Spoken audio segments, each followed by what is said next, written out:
السلام عليكم ورحمة الله وبركاته. الحمد لله وكفى والصلاة والسلام على رسولنا المصطفى وعلى آله وصحبه أولي العهد والتقى والوفاء. أما بعد، يقول سبحانه وتعالى في محكم كتاب العزيز بعد أعوذ بالله من الشيطان الرجيم: يا أيها الذين آمنوا قوا أنفسكم وأهليكم نارا وقودها الناس والحجارة إلى آخر الآية. Watukufu katika iman, baada ya kumshukuru Allah subhanahu wa ta'ala na kumtakia rahma kipenzi chake bwana wetu Muhammadin sallallahu alayhi wasallam, leo tutazungumzia ulezi wa watoto kipindi hichi cha likizo. Mashule yaelekea kufungwa na kuna baadhi tayari washafunga shule. Ulezi wa hawa watoto, nani muhusika mkuu wa ulezi? Ni wazazi au ni walimu? Leo utapata kuona wazazi wanalaumu utovu wa nidhamu na malezi watoto wao, wakiwalaumu walimu. Utasikia watu wakiambiwa hao walimu ndivyo wanavyokufundisha, lakini mzazi hajilaumu kama yeye ambaye ndiyo masulia ya ulezi. Hakika tunasema ulezi ni wa mzazi. Mzazi ndiyo mlezi wa kwanza wa mwanawe. Walimu ni usaidizi kwa wale wazazi mpaka watu watambue majukumu yao ni yapi. Utaona leo wazazi wanahangaika na nidhamu hii kwenda mbio kutafuta chumo ili mtoto ale asome, lakini hakikishi akhlaki yake na malezi ya yule mtoto. Hilo kwake yeye akalivua jukumu hilo na kumpatia mwalimu jukumu kama hilo. Na kihakika jukumu la ulezi ni la mzazi ambaye ataenda kuhesabiwa na Allah subhanahu wa ta'ala moja kwa moja. Kupitia utovu wa nidhamu na uharibifu wa watoto, haswa katika kipindi hichi twasema shule zimefungwa, hawa watoto watapata faragha nyingi na bila ya mwelekeo wowote. Kwa hiyo wazazi wao ndo watambue kuwa ni masulia mbele ya Allah subhanahu wa ta'ala ya kwanza atakaohesabiwa mbele ya watoto wao.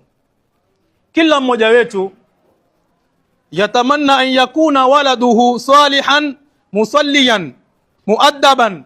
Kila mmoja wetu na kila mzazi ndiyo matarajio yake kuwa atamani yule mtoto wake awe ni mwema, atamani mtoto wake awe ni mwenye kusimamisha swala, yuwatamani mtoto wake awe na adabu njema.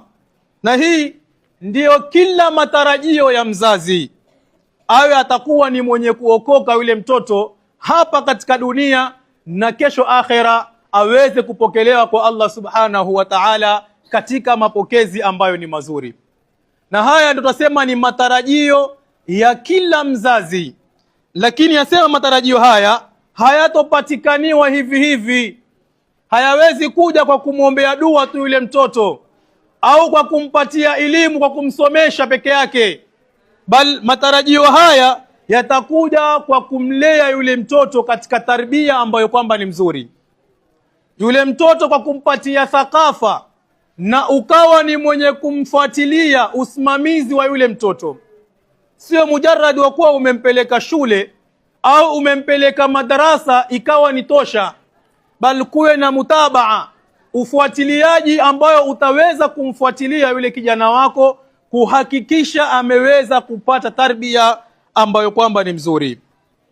Hakika katika kipindi hichi cha likizo ndio kipindi ambacho ni hatari zaidi kwa wanafunzi au kwa watoto, kwa sababu watakuwa ni wenye kupata faragha, watakuwa na faragha kubwa ile ambayo kwamba ilikuwa hawaipati pale nyuma.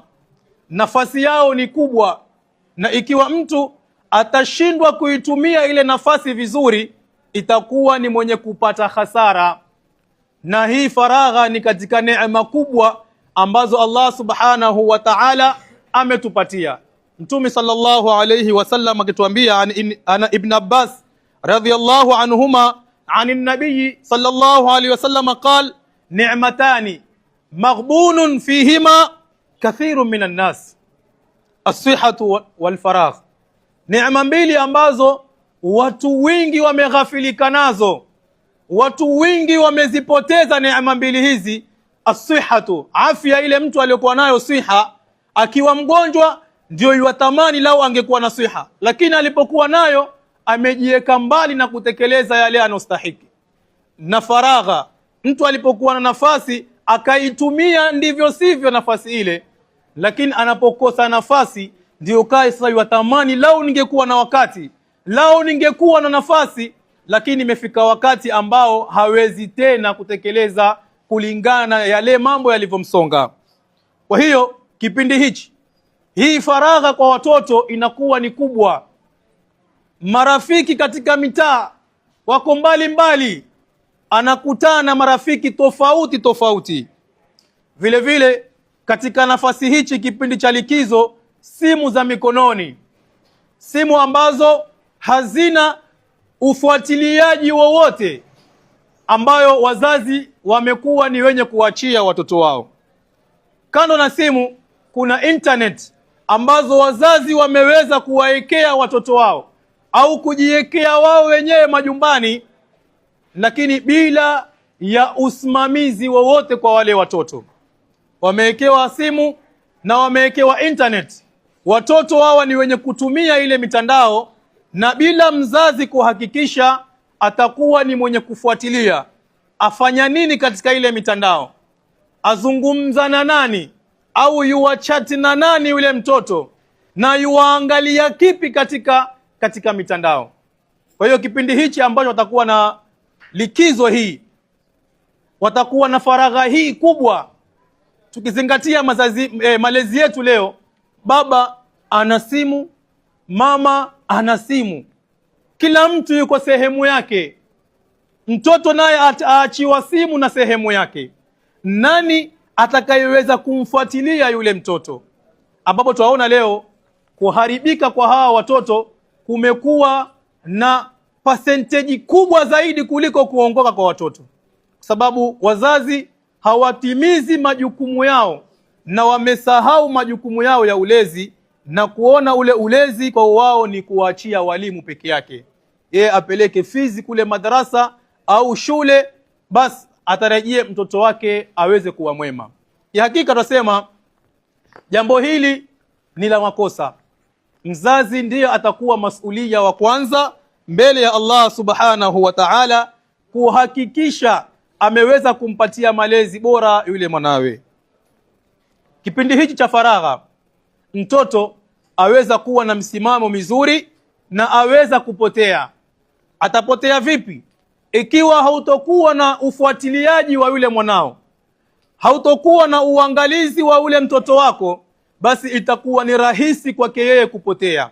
Ile faragha ambayo imepatikaniwa na mitandao na simu, ikiwa hazitokuwa na mipangilio, basi ni rahisi kwa yule mtoto kuweza kupotea.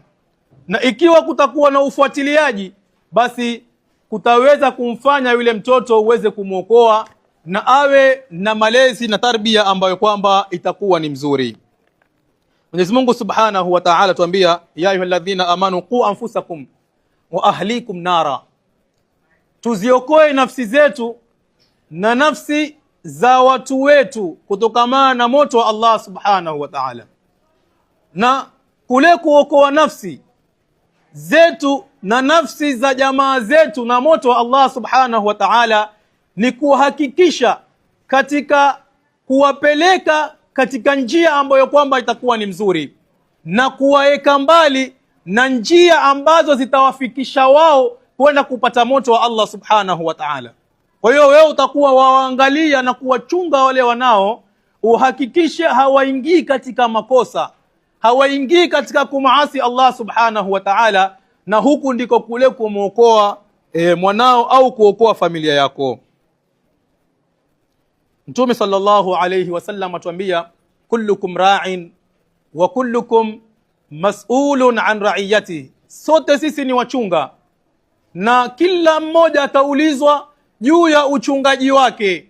Fal amiru ra'in, kiongozi, khalifa, imam ataulizwa kuhusiana na raia wake, aliwaongoza vipi, maslahi yao aliwatekelezea vipi, vipi aliweza kuwakaribisha katika kheri na vipi aliweza kuwaeka mbali na shari. Atakuwa ni mwenye kuulizwa. Warajulun ra'in ala ahli baitihi, na mwanamume atakuwa na yeye ni mchungaji kuhusiana na nyumba yake. Ataulizwa vipi alimweka mke wake, vipi aliweza kutekeleza majukumu yake ya watoto wake katika usimamizi ule ambao kwamba ni haki zake kuweza kusimamia. Walmar'atu ra'iyatun, na mwanamke vile vile ni mchungaji, na yeye ataenda kuulizwa ala baiti zawjiha wa waladi, vipi aliweza kuichunga nyumba ya mumewe, vipi aliweza kulea watoto wake, vipi aliweza kusimamia nyumba yake na wale watoto akaweza kuwaweka katika hali ambayo ni mzuri. Fakullukum ra'in wa kullukum mas'ulun an ra'iyati, kila mmoja wetu atakuwa ni mas'ul, ni mchungaji, na ataulizwa kwa ule uchungaji ambao yuko nao. Kwa hiyo hadithi hii imekuja kueleza kila mtu ambaye kwamba atakuwa na mas'ul ya usimamizi, iwe ni msikitini, iwe ni madarasa, iwe ni maofisini, makazini. Ikiwa wewe utakuwa ni mas'ul pale na uchungaji, basi utakuwa ni mwenye kuulizwa. Yule bosi atasimamishwa kuhakikisha uchungaji wake, usimamizi wake pale ofisini uko vizuri, na wewe mfanyikazi nawe utaulizwa namna ulivyoitekeleza ile kazi ya watu. Uko na mas'ul, na kila mtu atakuwa ni mas'ul kwa uchungaji wake.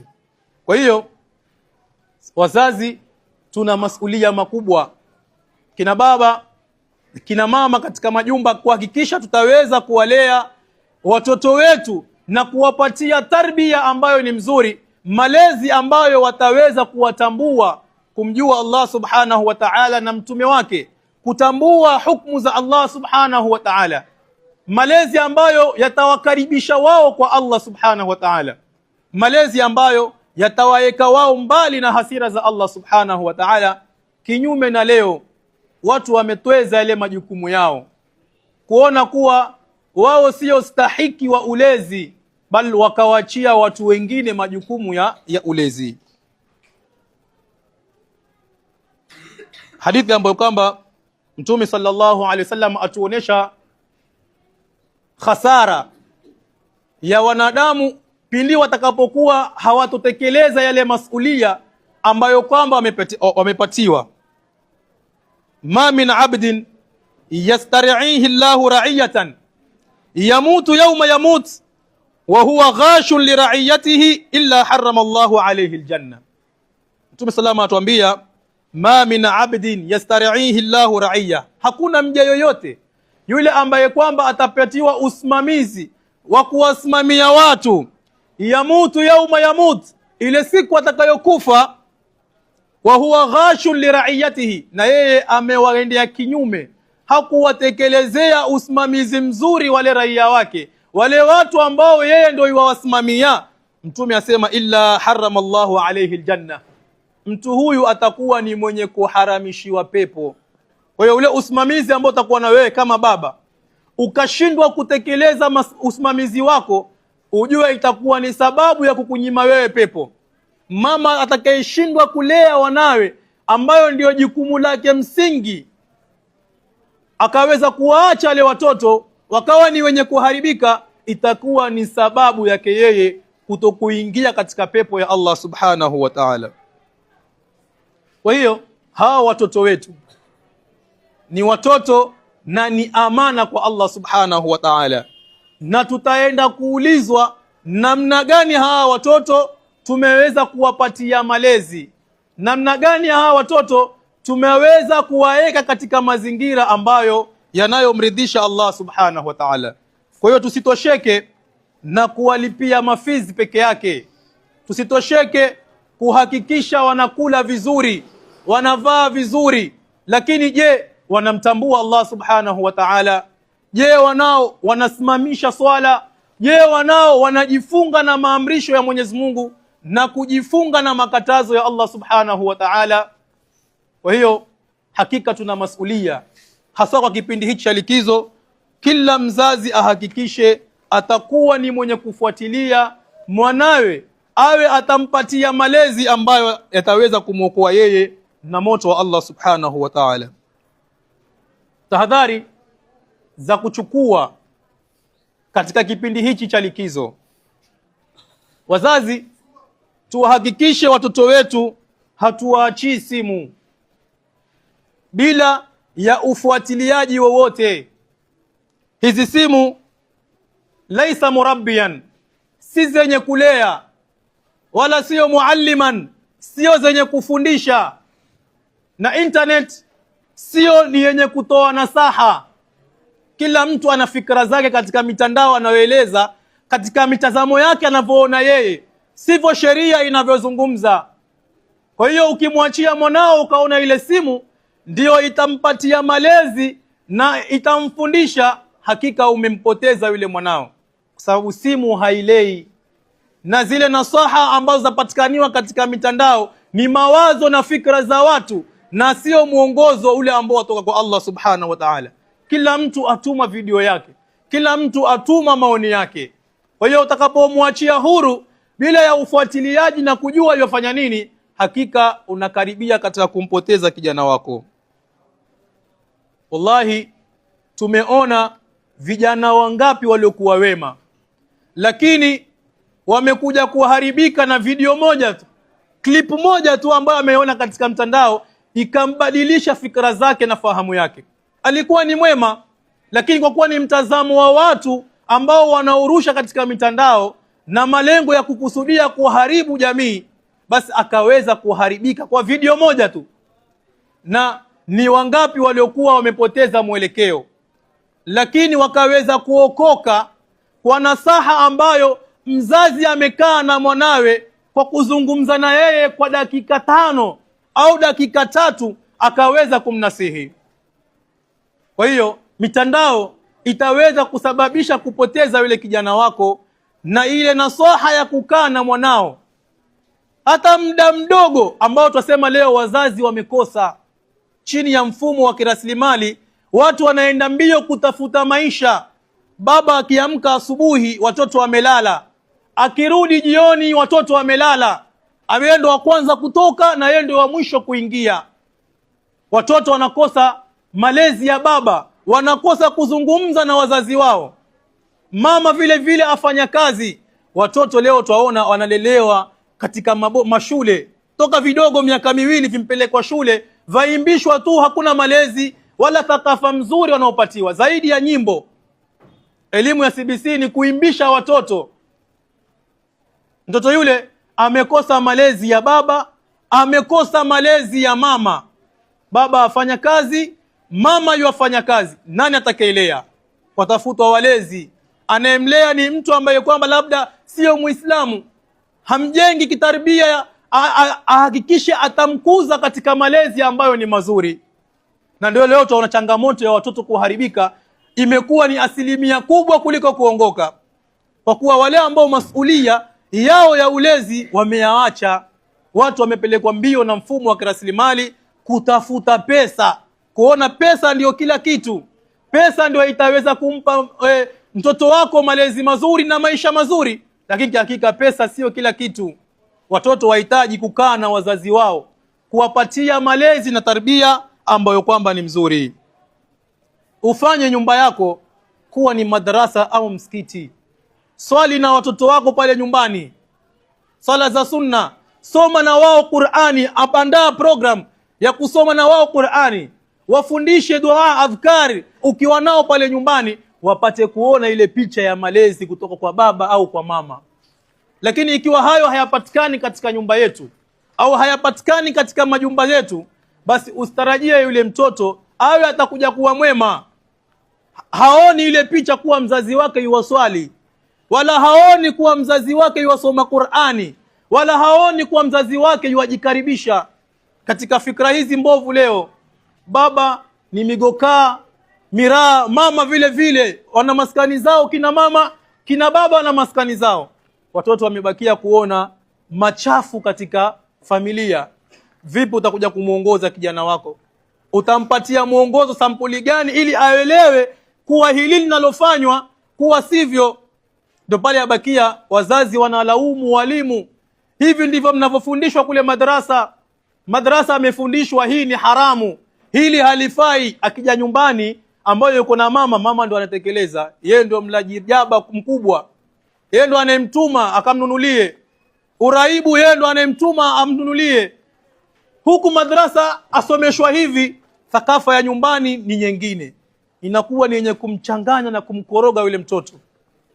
Ashike hii ni haramu, au huku nyumbani ndio halali inaofanywa. Miziki na manyimbo yanayopigwa katika majumba, huku akiambiwa ni haramu, huku ndio kawaida, ndio malezi ya nyumbani. Hakika wazazi tuna masulia mazito. Tujenge yale mazingira ambayo yataweza kuhakikisha kule kufaulu kwa watoto wetu. Kuwapatia adabu na akhlaki njema ni jambo kubwa sana. Mtume sallallahu alaihi wasallam asema, ma nahala walidun waladahu nihlatan afdalu min adabil husn. Hajampapo mtu mwanawe, hajampa mtoto wake zawadi ambayo iliyo bora zaidi kuliko kumfundisha adabu njema.